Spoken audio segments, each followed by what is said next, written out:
In this video, we're going to look at an introduction to investing and borrowing. Specifically, we'll look at what investing and borrowing are, and we'll explore the key terminology, which you'll have to get used to when talking about investing and borrowing. We will cover a lot, so if you're new to this, it's probably a good idea to take some notes. Specifically in this video, we'll have a brief look at what investing is, what borrowing is, what a borrower is, what a lender is, what the principal is, what financial institutions are, what the interest types are, what the interest rate is. We'll look at the time and term of a loan and loan types. When people or organisations plan to make large purchases for property or cars or new machinery, it's likely they'll have to invest money to save up for the purchase or borrow money because it's unlikely they'll have cash ready for large purchases. Most people will invest money at some stage in their lives. Whether you know it or not, you may already be investing your money. If you keep your money in a savings account at the bank, this is a form of investing as you receive interest from the bank for keeping it there. There are many types of investing, but for the purpose of this video, we're talking about investing cash. We invest because it takes time to save. Investing is easy to set up. You can invest at low to no cost. Initial investments can be low.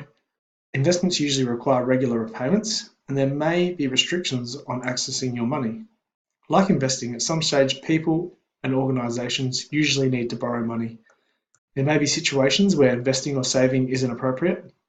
Imagine how long it would take you to save or invest to buy your own house. This would take a very long time. In this situation, you might borrow the money to buy the house. This is called a loan. Borrowing allows us to purchase things quicker or sooner. It's harder to set up. Borrowing can be expensive over time. You usually require a higher initial investment.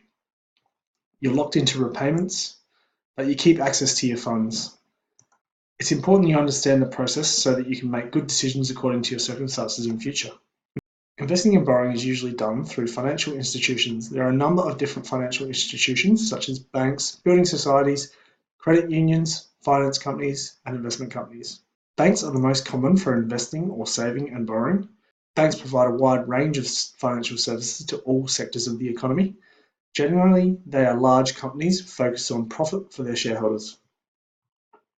Credit unions are financial cooperatives and provide deposit, personal housing loans, and payment services to their members. They differ from banks as they operate for the benefit of their members and are not focused on profit. Building societies provide deposit, personal housing loan, and payment services to members. They are similar to credit unions as they operate for their members.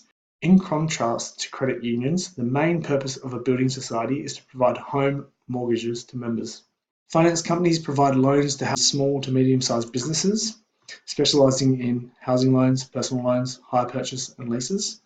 Finally, we've got investment companies that specialise in investments rather than loans. A borrower is a person or organisation who borrows the money.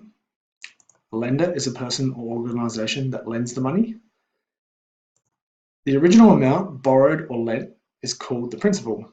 When investing, the original amount invested is the principal. When borrowing, the original amount borrowed is the principal. A borrower must repay the principal borrowed as well as the interest charged for using the money.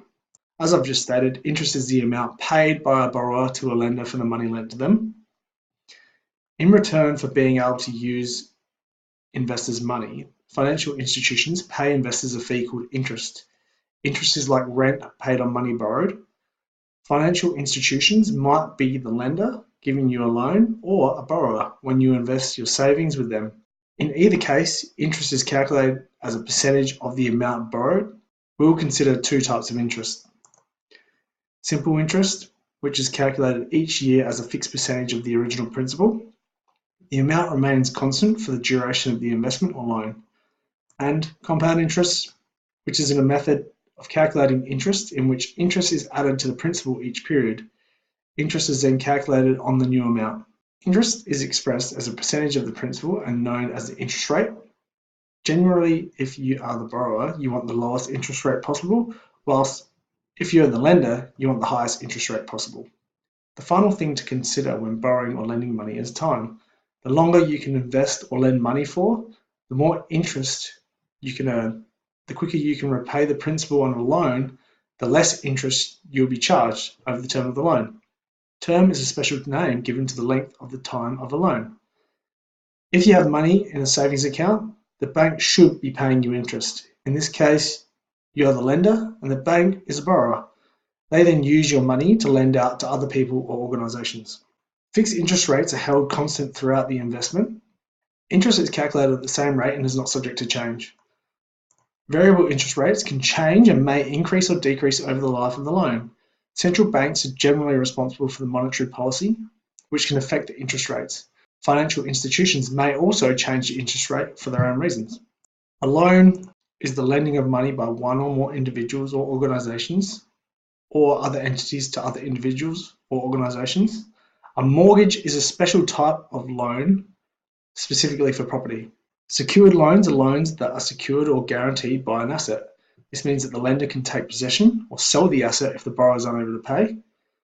Because of the security, the borrower can usually get a lower interest rate. The most obvious example for a secured loan is a house. Unsecured loans are not secured by an asset.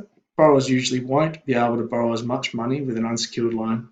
They attract higher interest rates but have more flexibility and are quicker to obtain. Someone taking out a personal loan for a holiday might be taken out as an unsecured loan. I've seen some confusion between fixed and variable interest rate loans and secured and unsecured loans in the past, which is why I've included this table. It's to show you that you can have a secured loan with a fixed or variable interest rate, or you can have an unsecured loan with a fixed or variable interest rate. Likewise, if your interest rate is fixed or variable, it doesn't mean your loan is secured or unsecured. It can be either. You can even have loans that are partially fixed interest rate and partially variable interest rate. But for now, you should just think of them as mutually exclusive. We've introduced a lot of terminology in this video that you will need to get familiar with as you explore the concept in more detail. You don't have to memorize them all now, but it's important to start using the correct terminology when you're talking about investing and borrowing. I've included this slide to summarize the key terms here. Feel free to pause and try to recall a few of them if you can. That's it for this video. Thank you.